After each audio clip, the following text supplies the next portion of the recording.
Time to erect these posts. String line is dead center of all these caissons. It's going to mark out for the post bases. Then you have to stay tuned to see what happens next. So the first step to getting these post bases installed is to get the anchor bolts installed. I started with a 3/8 inch drill bit, then moved up to a 1/2 inch masonry drill bit. I didn't get that on camera. I use this method over J-bolts. J-bolts are bolts that you put into wet concrete. I find that I'm just more accurate going in after the concrete's cured and putting in these wedge anchor bolts. They're galvanized, 1/2 inch thick. I think these ones were 6 or 7 inches long.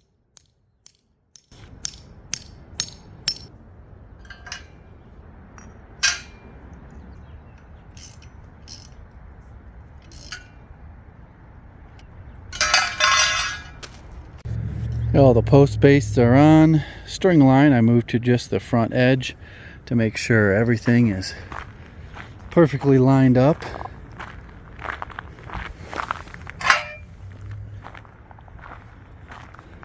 Here's a quick update on how things are going. They're going great. First post is in place. It is not going to be that tall. I got to whack a ton off the top of these. The bottom of the beam is going to be about 7 feet off of the concrete. This one here needs some attention. This crack doesn't go into the core. It looks like it wants to go right like that.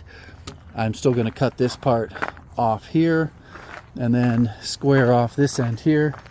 You can see all the chips in this one here. I don't want that, and I do that to every single one. They get put in place, plumbed. I leave the front open because I still may need to adjust these.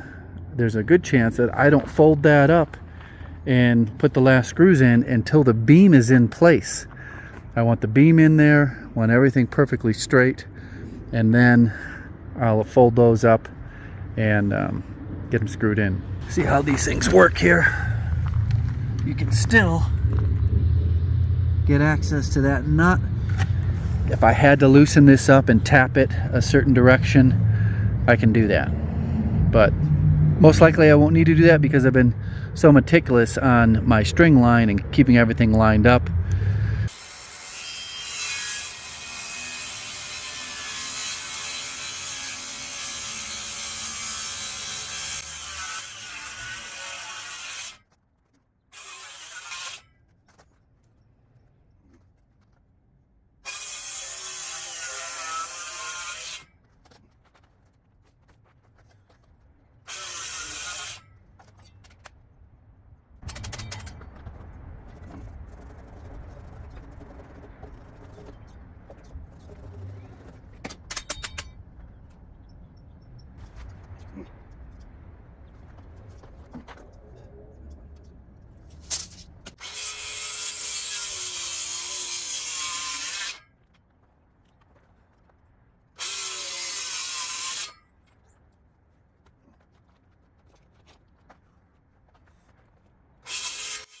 This here is a little bit of an extra step because once all these posts are installed, I have to take off another 8 to 12 inches off the top.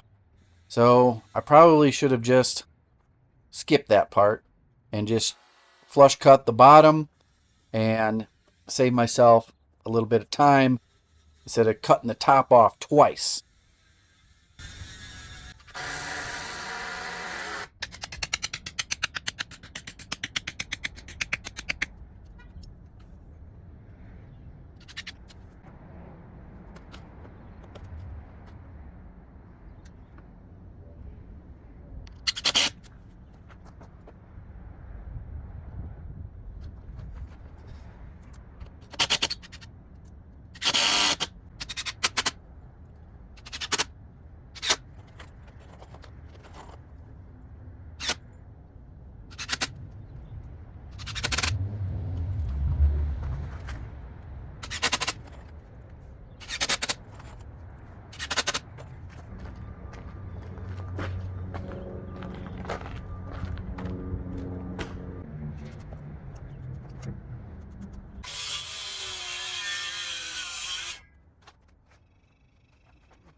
There's my laser setup.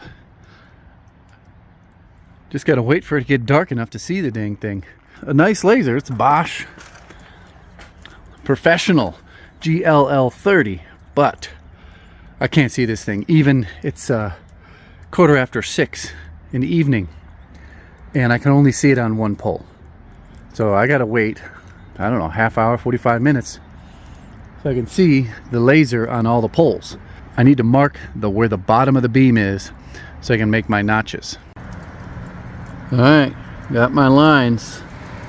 That is the bottom of the beam.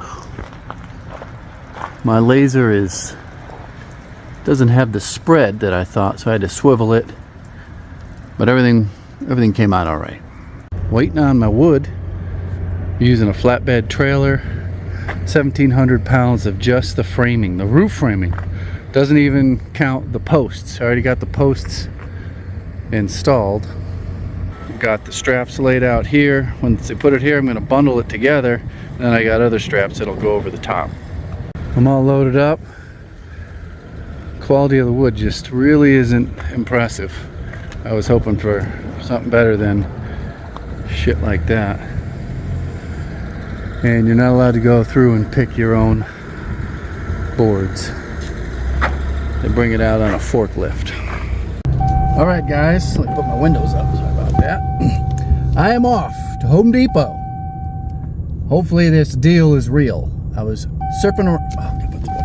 I was shopping for a new 20-volt DeWalt circular saw, and I came across a 60-volt tool-only deal at Home Depot. It's, I believe, 7.25, 7.5. But you buy the tool and you get a 60-volt battery and charger for free. It's a buy one get one.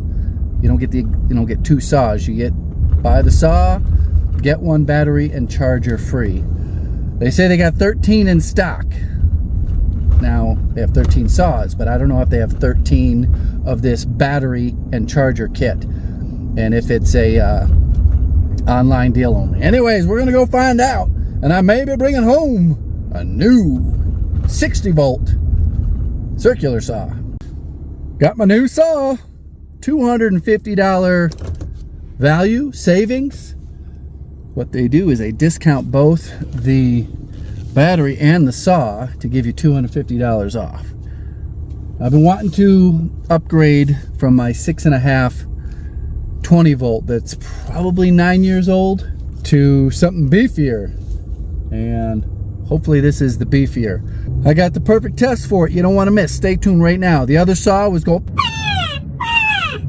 it was making all sorts of sissy noises, and it couldn't cut through the board. Hopefully this one powers through with the factory blade.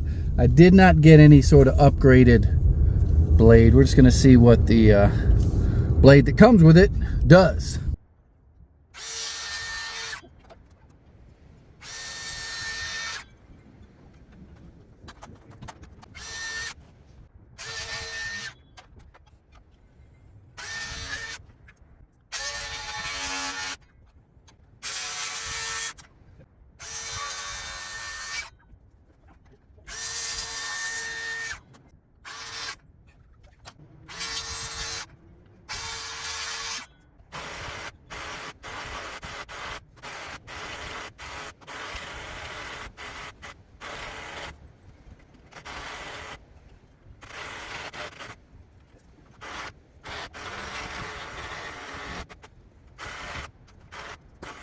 Pretty nice cut. Definitely need a pair of goggles. Keep all those bits of sawdust out of here. Obviously you can tell that's where the beam goes. You have to wait to see how this thing gets fastened to this beam.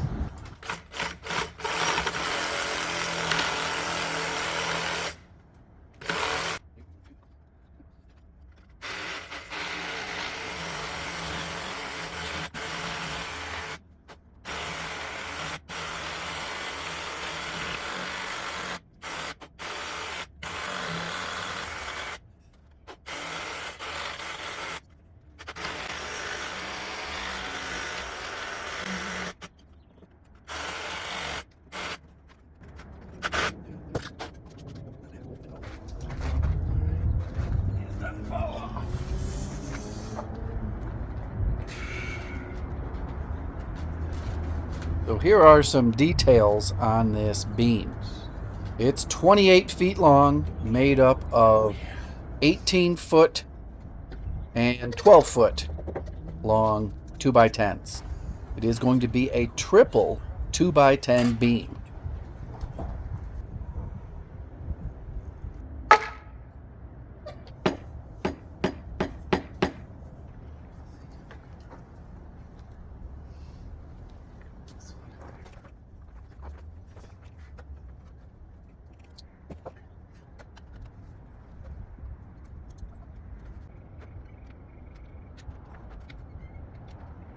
Like I said, it's 3 layers thick, and I will be gluing them all together and then screwing them all together. Now the screws are just to hold this thing squished in place and to take out all the twists.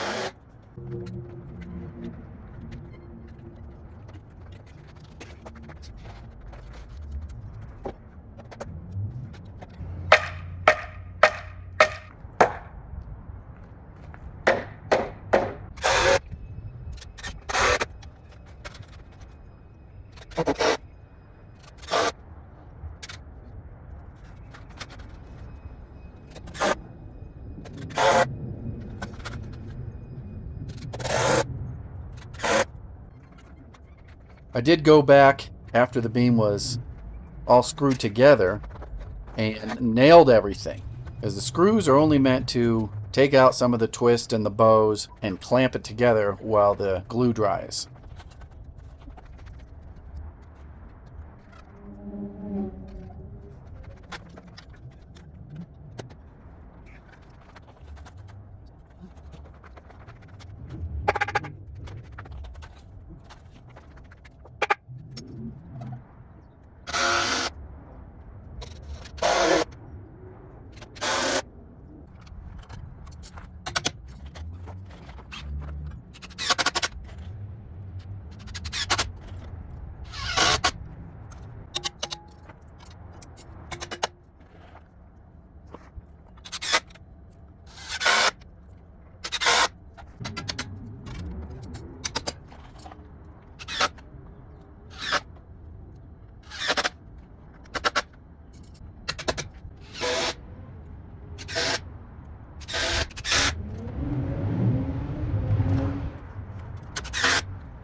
Two uploads this week. Drop a comment below if you want to see me continue to upload on Mondays and Wednesdays. I thought it was the least I could do after putting up a robot lawnmower video yesterday. This beam, it's a massive beam. It's the best beam in the world. And it all started with the caissons and my string line. So everything adds up to the most perfectly level, straight, strong beam. It's 28 feet long, Douglas fir. The seams land on top of the Douglas fir pressure treated posts. You have to go to a lumber yard to get this Doug fir. Most of everything you're going to find at Home Depot and Lowe's is hem fir. Most structural components in framing are going to spec out Doug fir, especially for beams and posts. So I would recommend you go to your lumber yard. We're going to get more into my problems with the lumber yard in a future video. Might be the next video, and how I went about resolving those. So the next video will be out on Monday, and then we'll hopefully have another video out on Wednesday of next week. I'm going to see how long I can keep that up. If you like that, let me know down below. If it's too much for you in 1 week, also let me know in the comments. If you want to reach out to me directly and see behind the scenes videos and extra videos on this project and many other projects, you can find those on Patreon and YouTube memberships. The difference is YouTube memberships is just the behind the scenes videos. You cannot send me a message. We cannot talk. But if you want to get in touch with me, you got a question, or you want a comment that gets responded to, or gets your own personal video response, Patreon's the place to do that. The link will be in the top of the description. Thanks for watching. Goodbye. Little bonus footage on this beam connection here. These are, what are these called? Ledger lock lags. They're structural big ass screws. There's 2 in that one, 4 in this one. Obviously we've got the Simpson brackets here on each post. Well, this beam is made up of 18 footers and a 12 footer because I couldn't buy 10 footers, but it's an 18-foot section that goes all the way down, and you have a seam right there, and then a 10-foot section, and it's altered every other one. You never have seams lining up across from each other.